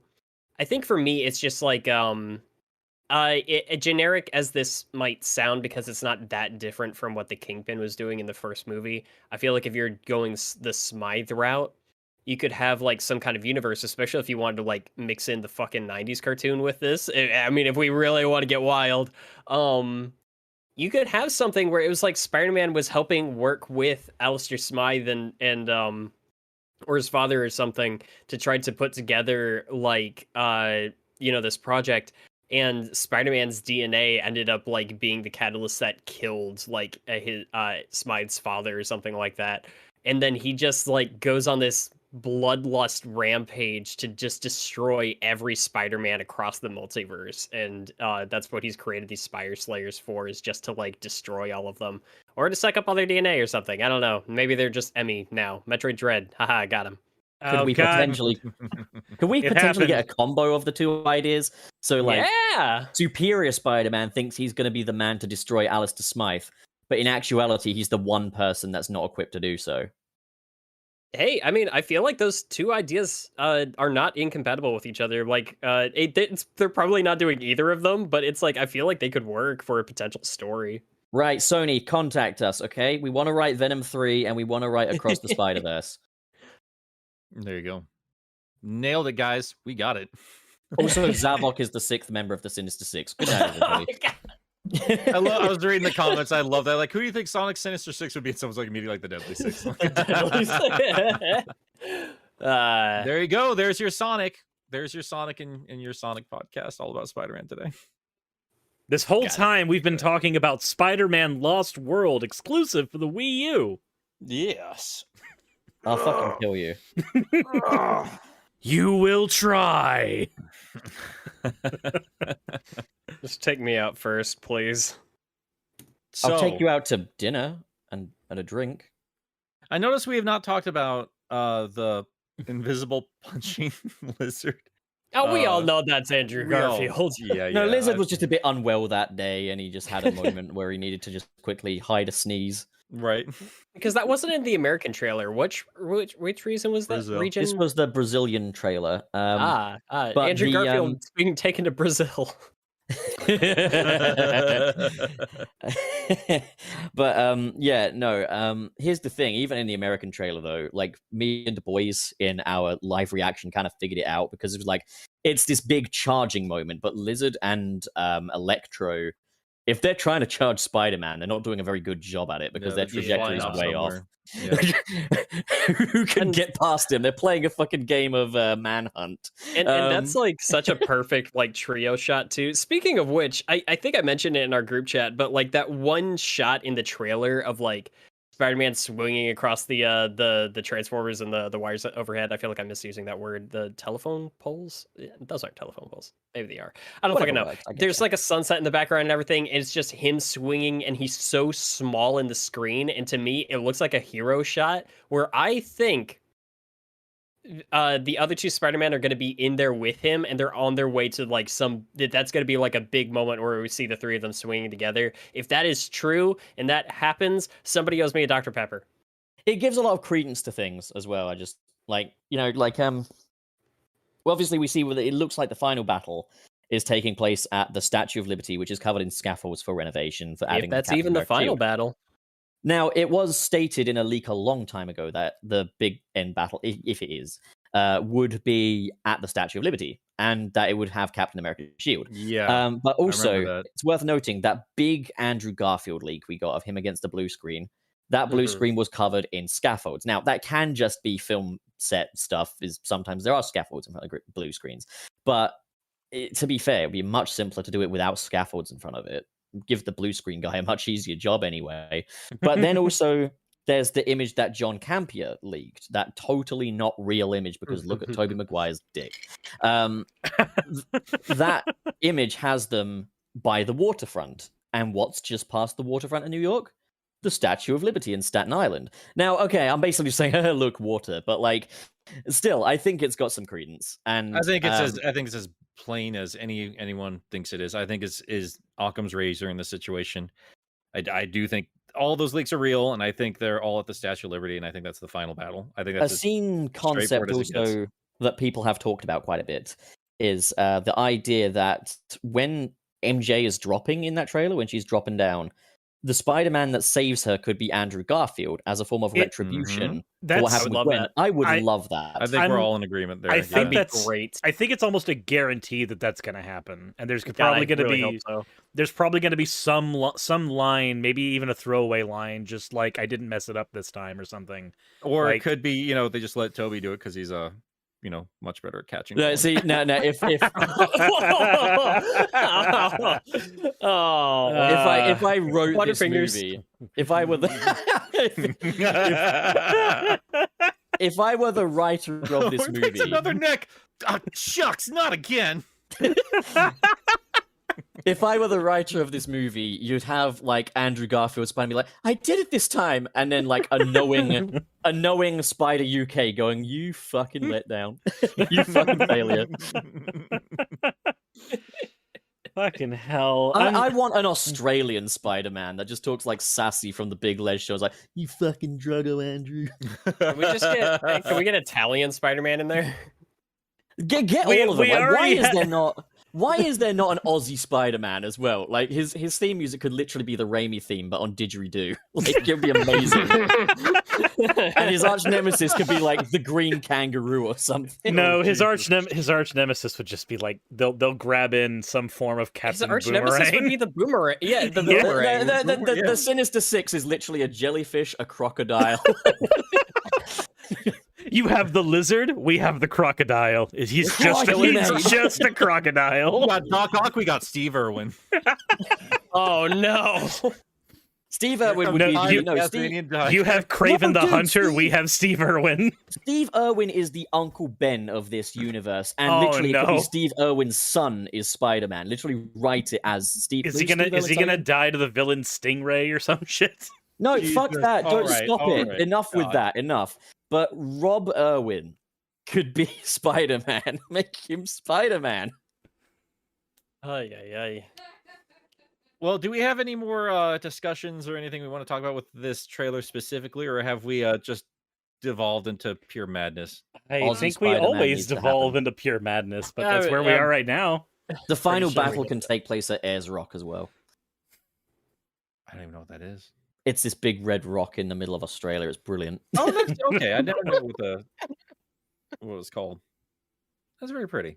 It is pretty. I want to go Alright. there. Well, if we're good in Spider Spoosh, everything we could out of that one. What do you I say we fucking move- love Spider-Man. I do too. What do you say we move on to the super chats? Yeah, let's do it. Let's Alright. bloody do it. All right, Pup, you want to start? We just go around the table. Yeah, good day, mate. I think I will. Let's have a look. Where are we at? What's the God. date today? I need to pick better fucking Uh, friends. Yours Okay. is Sony. Okay, and we're going to refer to you as Sony in the spirit of Spider-Man. So, sends $6.99 Canadian dollars. Deadly Six over Sinister Six any day. Change my mind, you won't. You fucking druggo. Well, at least the Sinister Six has a stable cast. The Deadly Six. you Or the mean? the Deadly Six. At least the Deadly Six has a You stable fucked that cast. up horribly. Didn't I you? did. I did. I made You're just as- literally. If What? our jokes are landing, your jokes necks are getting snapped because you're the Andrew Garfield of this chat. Look, Oh, look, man. mistakes Gilbert. were made. They began with This my is why you parents. have only 2 movies while we have trilogies. The world's worst ska band. All right. Boogie, capital O, lowercase W, capital O, sent us $2. Fucking old man. Bro, I forgore. It was Friday. I love it. And also Thanks, forgot Boogie. how to spell forgot. It's Boogie. Oh well. Oh, for fuck's guess, sake! Really deliberately. God, I guess I got this one. Thank you, aka Shodan, for the very insightful information carried on your $5. Fucking yogurt mayo. There it was. My God. All right. So R. Paul Our- Jamal. our pal Jamal Simmons, with $5 US, Nick X Sally Acorn and Pup X Rouge for life. Have a Nick Milk holiday, guys. He's going so far as to calling it a holiday now, as where he knows what he's doing. Who needs I love this eggnog guy. when you can get egg milk? You know what I'm saying? No, Nick Nog. Nick Nog. Now that's a Christmas sweater.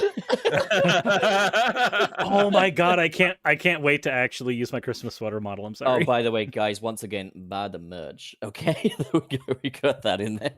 Yeah. Okay, so that Jordo sends $2 and says Infinite is going to put some dirt in Sonic's eye. Which what, like the whole thing? the one eye. He's just going to put it in the center of it. It's okay. Well, better than Infinite's one fucking eye, the piece of shit. That is a little bit of news we forgot. I guess Infinite's in the mobile game. Woo, and we get Magic Silver. Also, I made a reference to Sonic Colors Ultimate with a glitching screen. Yeah. Yeah, I thought that was a very bold advertising campaign after Ultimate. Oh man. But Clever bastards. no, not at all. Stupid, stupid bastards. That was a really stupid move. All right, Bob, you just went, didn't you? Leslie. Yeah, I did. Okay. So you're on Lederick. Again with his generosity with $50. Yuri Lowenthal is the best Spider-Man. I think he was a pretty solid Spider-Man. I He's really certainly enjoyed up there. his take on I it. really like Yuri Lowenthal. He's- I don't he's- think there is a best Spider-Man because I we agree are with that. all Spider and I- we all I- have our own Spider-Man. But Are I you saying think there's he- not a Kevin Conroy of Spider-Man? I don't think so. To be fair, even with Kevin Conroy, I still wouldn't, not right. I would still say that Adam West and Ben Affleck and Michael Keaton have definitely defined those roles in very similar ways as well. I think they've done their own. Yeah, I think it's wonderful that we have these many interpretations of this one amazing character, both for Batman and for Spider-Man. So And I look forward to Robert Pattinson as well. I Me? do as well. oh yes. All right. So- The next one we have here is from Otis Small for $5. Hey, Nick and Chums, your boy here. Excuse me, Nick and Chums. What's this? Nick and Chums, your boy Is- here. What Have is you this checked now? out Jay's reviews videos on the O3 Turtles? I have and- seen that he's posted them. I've not partaken myself, unfortunately. but- I'm in the middle of rewatching his Batman Beyond review. I haven't seen his newer stuff yet. Nick and Chums. What's this? Well, I'm all How's glad- it going, Chum Pup? I gotta. Hello, I Chumsaurus. gotta talk with Jay more. I mean, like disputing, meta. What was it called? Meta era. Meta era. Era. Because he's the one that started like this, despite disputing that particular term, we do still fall in line with a lot of interest. And Ninja Turtles is definitely like my all-time favorite franchise ever. So I need to chat with him a bit more. The chat. We're I'm starting seeing to it too. We'll get there. Yeah, this is amazing. Yeah, it's just his reaction as well. It's just so good. I love this guy. So I hate him, but I love him. that Jordo with $10. Go on, read it. Come on. Chili dongs. It's the simplicity of it, honestly. Like, Spent $10 to make a dick joke. Of course. Do you expect anything different? I love this fucking show. Oh, This is This is what you expected today. this is good. I A like man this. who can face you on any battlefield. That's right. Also, fuck you, Mike, whoever the hell you are. Oh. So, Aiden F. I wonder what the F stands for. I'm going to say Stands for Francis. fuck. Oh, okay. We had two different mindsets there. Fuck Francis. Sends $5 says can't stay, but Sunset City, the worst sex cult for the classic and modern age. Happy Friday. Thank you, Aiden Francis. Oh god. And then that Jordo sent us $5. Wait, this is a sex cult disguised as a Sonic podcast for the classic and modern ages? I thought this was Spanish class. All right, Well, Wayne, open you'll still your get the credit lens. anyway, It's don't worry gonna be about all right. You guys are the best. And we have Yeah, I bet you're saying that after what I did last night. Wings. Bum, bum, bum. Wayne. Hold on. That begs the question: can you fire everything out the back end like a rocket? Read the fucking super chat. way, my little Leclerc. There is a reason why you are my favorite. Everybody hates Wallace. From Mr. SP, thank you for the $10. Sunset City and the Tangents of Madness. This has been a tangent of multiversal proportions. We got Dr. Banana with £2. €2. Fucking idiot. I'm sorry. The two video game currencies.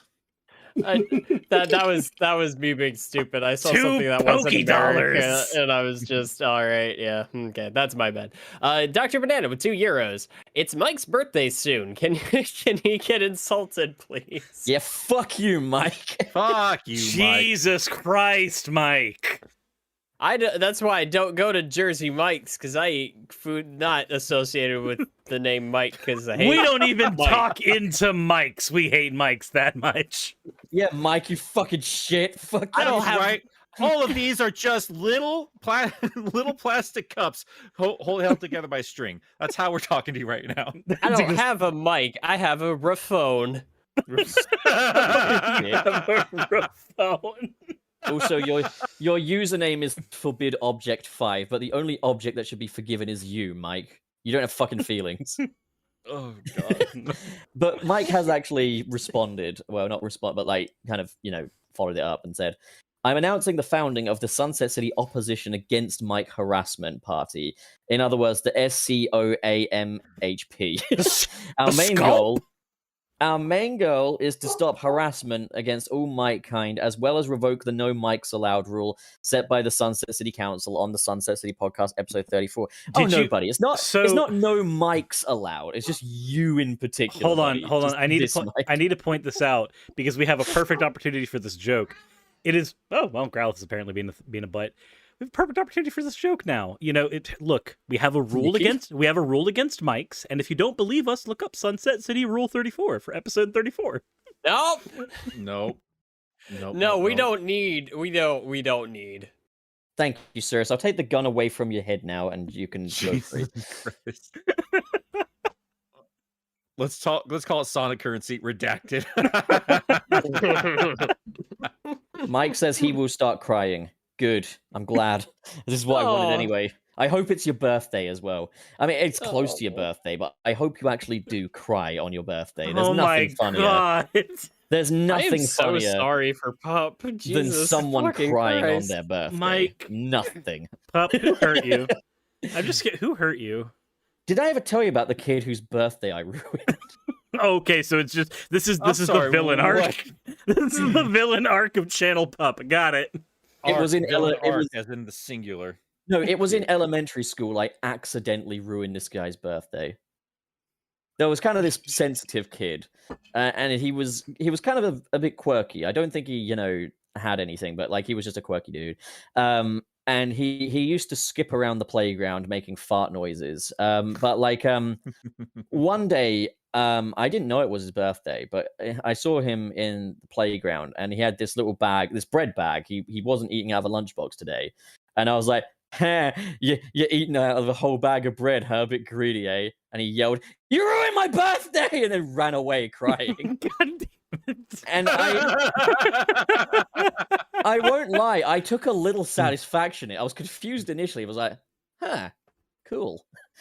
That is big fucking. She said she was 12 energy. If you guys have seen that meme, Jesus Christ. No, I don't think I have. I'll show you it after the podcast. Also, what a roast though! Like, oh, you're eating a whole bag of bread. I'm a bit greedy. He's a Oh, nice God. kid. He's a nice kid, honestly. But like, yeah, I hope he's doing well now. He's a nice kid. That's why I fucking tortured him. Sometimes you just got the right results. I didn't mean to. Okay. It's just he's a nice kid, made him easier to attack. Easy prey. Easy prey. No wonder you all Um, like Venom so much. Goddamn. Well, he doesn't. Wait, that's ineffective. I literally pointed at Nick on the screen. It's like, who am I pointing to? Ah, yes, Nick, known sensitive member of the Sunset Cast. known man that doesn't like Venom. I know, right? Definitely not a huge Venom fan. Not this boy right here. Nope. Definitely not. He fucking hates Venom. How many? Openly complains about Spider-Man 3. Has a whole shelf of Spider-Man 3 Venom toys. Lulu Moppet, you're jumping for a clamping. You're gonna get blocked. I'm gonna have to block you with your Papa's Over Lulu Party Moppet, we stuff. will cancel you Papa's Over on. Party. We will cancel you on Twitter.com. More like Anyway. Twitter.com. Am I right? No, you had to You're go to the wrong. obvious one. Incorrect. You either die here or live long enough to see yourself become Channel Pup and his Nick Milk pyramid scheme. Oh my god.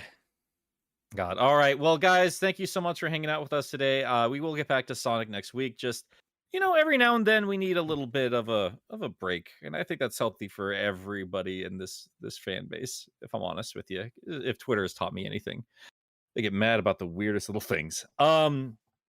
But yeah, if you do want to hang out with us a little bit more, we all have our own channels, and if you actually want more Spider-Man stuff, let us know. Who knows? Maybe we can do a spin-off thing or something along those lines. Next month, I'm definitely going to be doing something Spider-Man related, and I might be talking to these gentlemen here about helping me out. And if you want to follow me, I'm a Game Apologist, and that's on all kinds of social media, and of course, my YouTube channel. And if you want to follow more of Cirrus, he is over as Cirrus the Skeptic on pretty much everything, or Neko Cirrus if you're getting more video game related. What are you giggling at? Do not let me run the Sunset City account anymore, okay? I'm not to be trusted. Oh God! Don't check the chat. God damn it. Stuart is here. I contend this is a mistake. Oh God! Well, Stuart, good to have you here, man. Stuart's a class act. He is. We love you you, wanna- Stuart. If you want to big follow bitch. Wayne, that's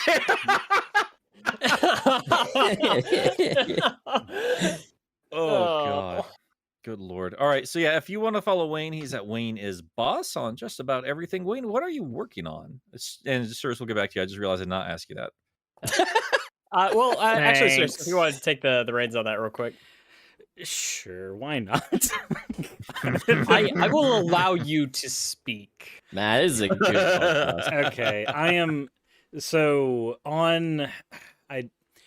Y'all, I'm not going to talk about the specifics, but y'all know what happened recently in American judicial system stuff. That's a thing I'm going to have to research and talk about. I'm not getting into specifics. This is not the place for it. But on shit that I can talk about on here, I am currently working on a playthrough of Resident Evil 3 and 4 that were supposed to be done by Halloween, so I could have all 4 of those reviews Whoa. out. What?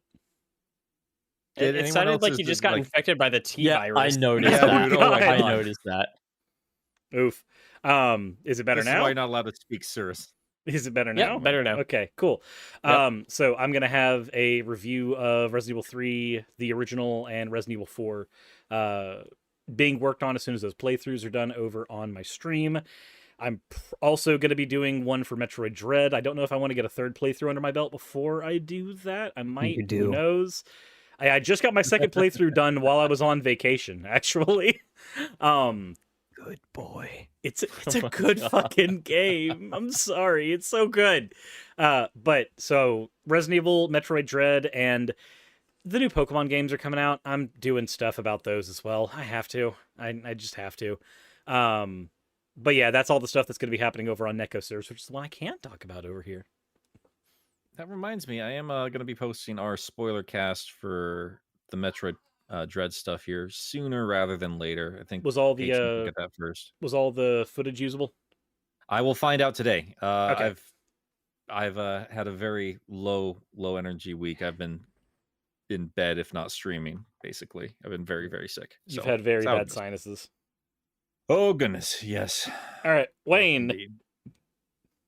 So I actually did upload a video earlier today. If you guys have been at all curious about the indie title Kena Bridge of Spirits, I think it's a wonderful adventure title. It deserves to be talked about a lot more. I think right now it's 7th best-selling PS5 game physically. It just went up on physical release today. It's available through the Epic Games Store, PS4 and PS5. If you want to know anything, if you want to just hear like me talk about why the game is good and why it's worth your time, definitely check out my side quest review on that title. Other than that, I'm working on a review of the 2003 Hulk video game, the tie-in to the Ang Lee film. Which I'm glad I sat on for a little bit because there's actually more to appreciate about that game than I was giving it credit for while I was playing it, and it's been swirling around my head. So I'm looking forward to working on that script today Nice. and just kind of talking about it a bit. And there you go. And of course, you can follow Channel Pup at Channel Pup. And what have you been working on? I'm working now, am I? I'm gone. No, I haven't actually been working on anything lately. I've been putting together my new gaming PC for the gaming.